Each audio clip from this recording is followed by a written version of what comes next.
देखिए, संवाद का जो सफ़र है 10 साल का, ये बहुत अनूठा है। इसमें बहुत उतार चढ़ाव है।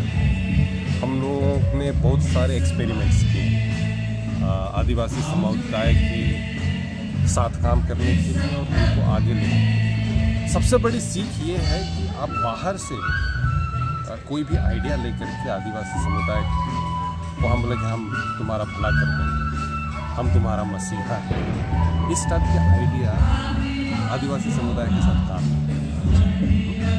आपको आदिवासी समुदाय के साथ घुल मिल करके रहना पड़ेगा। आइडियाज़ वहीं से आएंगे कि करना क्या है, और उस पर यदि हम लोग ध्यान देते हैं तो ये आगे बहुत अच्छी तरह से बढ़ता है। पहला संवाद जो 2014 में हुआ था, उसमें ये बात निकल करके आई थी कि हमारी भाषाएँ जो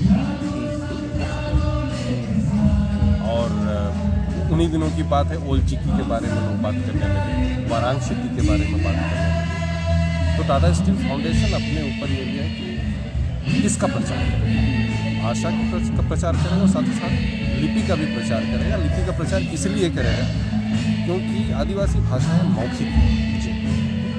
जब तक उसको हम लिखित रूप नहीं देंगे तो इसका सर्वाइवल मुश्किल है। उसी बात को लेकर के हमने वो भाषा और संथाली भाषा से इसकी शुरुआत की, और बाद में मुंडारी आ गया, उरांव आ गया, खड़िया भाषा घुस गया, भूमिज भाषा। तो भूमिज और मुंडारी करीब करीब एक ही भाषा है, ऑलमोस्ट सेम। तो ये भाषाओं को हम लोगों ने पिछले 9 साल तक इस तरीके से काम किया। इस साल से हमने इसमें कुछ पीवीटीजी भाषाओं की पीवीटीजी भाषा ज़्यादा खतरा है। अब हमारा ये तरीका होता है कि हम टेक्स्ट बुक्स बनाते हैं, पर उन्हीं के समाज से कुछ बुद्धिजीवियों को लेकर के टेक्स्ट बुक बनाते हैं, और टेक्स्ट बुक के आधार पर हम लोगों को पढ़ाना लिखाना शुरू करते हैं। इसका हम लोग को फ़ायदा ये देखने को मिला है, जब लोग अपनी भाषा को समझने लगे बढ़िया से, इंटरैक्शन लोगों के साथ बढ़ने लगा, तो दूसरे भाषाओं के प्रति भी उनकी रुचि बढ़ी। अब जो बच्चे स्कूल जाते हैं, उनके मार्क्स में अगर हम कंपेयर करें पहले की तुलना में अभी, तो हम लोग को दिखाई दे रहा है कि बच्चे बेटर कर रहे हैं।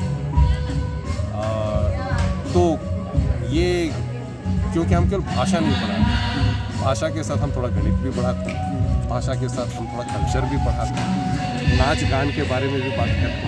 तो एक अपने आइडेंटिटी के बारे में जो बच्चे सीख पाते हैं, और साथ ही साथ गणित के बारे में, विज्ञान के बारे में, अन्य विषयों के बारे में भी उनकी जानकारी बढ़े। तो ये एक फ़ायदा हुआ। जिनमें से आदिवासी की हम लोग बात करते हैं, इंडिजिनस ट्राइब की बात करते हैं। हम लोग सभी जानते हैं कि जो इंडिजिनस ट्राइब है झारखंड में 8 है, और अपने क्षेत्र की अगर हम बात करें तो सबर है, पहाड़िया है और बिहोर। क्या ये लोग का हमेशा से जुड़ाव जल जंगल ज़मीन से रहा है? उनका अपना क्षेत्र रहा है जहाँ पे किसी भी तरह का इन्फिल्ट्रेशन या किसी तरह का इंक्रोचमेंट उनको पसंद नहीं आता है। क्या किसी तरह का इंक्रोचमेंट संवाद के माध्यम से उन पे हो रहा है क्या, या क्या उनको डेवलपमेंट के नाम पे उनका किसी तरह का कुछ शोषण होता है, या जिसकी वजह से? क्योंकि खासकर मैंने एक बार जब सबर के साथ मैं काम कर रहा था तो मैंने काफ़ी चीज़ें देखी थी।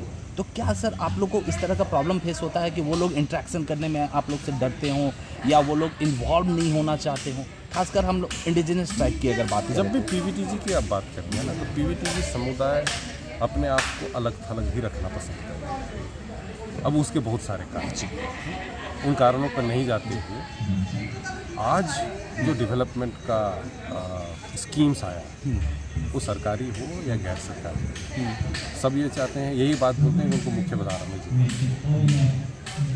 अब बिरहोड़ की बात करें तो जंगल में रहता है, पहाड़िया की बात करें तो पहाड़ के ऊपर में रहता है, सबर की बात करें तो जंगल के इर्द गिर्द रहता है। अब उनका जीना खाना जंगल से, पहाड़ों से चलता है, और उनका सोचना भी जंगल और पहाड़ों के हिसाब से ही। अब सरकार बोलती है कि आप जंगल में रहते हैं, you are encroacher of the jungle. अब उनको बाहर निकाल करके कहीं पर कोई एक बस्ती बना दिया गया, घर बना दिया गया, आप लोग यहाँ पर रहो, अब आप जंगल के अंदर नहीं जा सकते। इस प्रकार का बहुत सारी घटनाएं थी। अब इसका जो दुष्प्रभाव उन पर पड़ा है कि उनका जीना खाना मुश्किल है। जंगल में पहले वही जंगल के मालिक हुआ करते थे, आज के दिन में वो जंगल में एनक्रोचर है। तो हम लोग अपने तरफ से ये प्रयास करें, हम सरकार के नियम कानून को तोड़ नहीं सकते। तो रास्ता क्या है? तो रास्ता हम लोग को बस यही एक चीज़ दिखाई देता है कि जो बच्चे हैं उनको पढ़ा लिखा दो जी, उनको दुनिया भी दिखा दो, अपने समाज के बारे में भी जानकारी दो। उनको अपने से डिसाइड करना है कि आगे हमको क्या करना है। इसमें बहुत अलग अलग ब्रांचेस निकलेंगे, हर बच्चा अपनी तरीके से सोचेगा। मैं प्रेस कॉन्फ्रेंस में बता रहा था कि कुछ बच्चियां हैं जिनको हमने नर्सिंग के लिए भेज दिया। अब नर्स के कोर्स करने के बाद उनको हॉस्पिटल में काम करना है। अब हॉस्पिटल शहर में होता है, तो शहर में रहते रहते वो लोग भी शहरी बन जाएंगे, अपना पूरा कल्चर भूल जाएंगे, ऐसा भी हो सकता है। लेकिन हमने बहुत ऐसे भी देखे हैं, पीवीटीजी समुदाय में नहीं, दूसरे आदिवासी समुदाय में, संथाल हो या मुंडा हो, कि लोग पढ़ लिखने के बावजूद भी अपने समाज को, अपने रूट से अलग नहीं होते। तो सबके सब ऐसा नहीं होंगे, लेकिन कुछ ना कुछ तो ऐसे होंगे जो अपने समुदाय और अपनी परंपरा को बचाने के लिए कुछ ना कुछ काम करें। लेकिन अगर ये भी नहीं करते हैं तो मतलब ये इस प्रकार का समुदाय, इसका कुछ नहीं हो सकता है और ये अपना विकास नहीं चाहते हैं। इस तरह का धारणा लेकर के अगर हम लोग बैठे रहें तो ऐसे भी लुप्त प्राय ये जनजाति है, ये वास्तव में लुप्त हो जाए। एक लास्ट सवाल सर, अभी तक संवाद कितना सफल रहा अपने उद्देश्यों में? उसके उद्देश्य क्या रहे और उस उद्देश्यों को पाने में कितना हद तक सफल रहा, और आगे और क्या प्रयास करने चाहिए जिससे कि वो अपने बाकी के उद्देश्यों को पा सके? देखिए, अभी तक मैं जैसे बता रहा था कि 200 से 250 जनजातियों से हम लोगों का संपर्क हुआ है और उनके साथ हमारा एक बहुत अच्छा नेटवर्क है, बहुत मजबूत नेटवर्क है। अब हम लोगों का वार्तालाप होता रहता है, आपस में बातचीत, तो हमारे साथ बातचीत होती है, आपस में उनकी बातचीत होती है। जो समस्याएं आ रही हैं वो समस्याएं वो गुजरात में हो या अरुणाचल प्रदेश में हो या केरल में, करीब करीब एक ही जैसी। तो अगर कहीं पर कोई सॉल्यूशन काम कर गया है तो वहाँ से सीख करके वो अरुणाचल प्रदेश में अगर लागू करेगा तो वहाँ पर वो भी सफल होगा। तो ये जो नेटवर्क है इस तरह का सफलता लेकर के आ रहा है।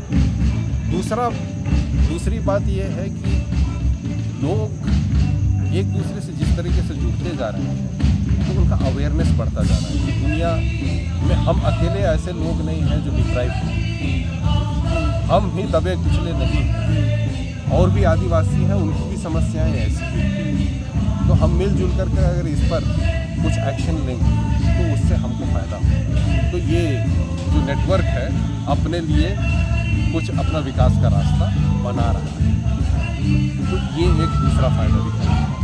तीसरा फ़ायदा ये है कि इससे बहुत लोग बहुत प्रेरित होकर के अब उनको समझ में आ गया कि हम अकेले सर्वाइव नहीं कर सकते। जैसे जंगल में आपको रहना है तो हर प्रकार की वनस्पति से आपको दोस्ती करनी है। अब दुनिया जंगल हो गया, जंगल में हमको औरों के साथ भी दोस्ती बना कर, उनके साथ समन्वय बना करके रहना हो, तभी जाकर के सस्टेनेबल डेवलपमेंट होगा, वरना नहीं होगा। तो ये सब बातें अब उभर करके आने लगी। तो संवाद का अगर सफलता की बात करें तो ये सब अपने आप में एक सफलता है। हम लोग बस इतना चाहते हैं कि लोग अवेयर हो जाएं, अपने आइडेंटिटी को पहचानें और अपनी आइडेंटिटी को पहचान करके उसमें गर्वान्वित। बस इतना ही हमारा उद्देश्य। बहुत बहुत धन्यवाद।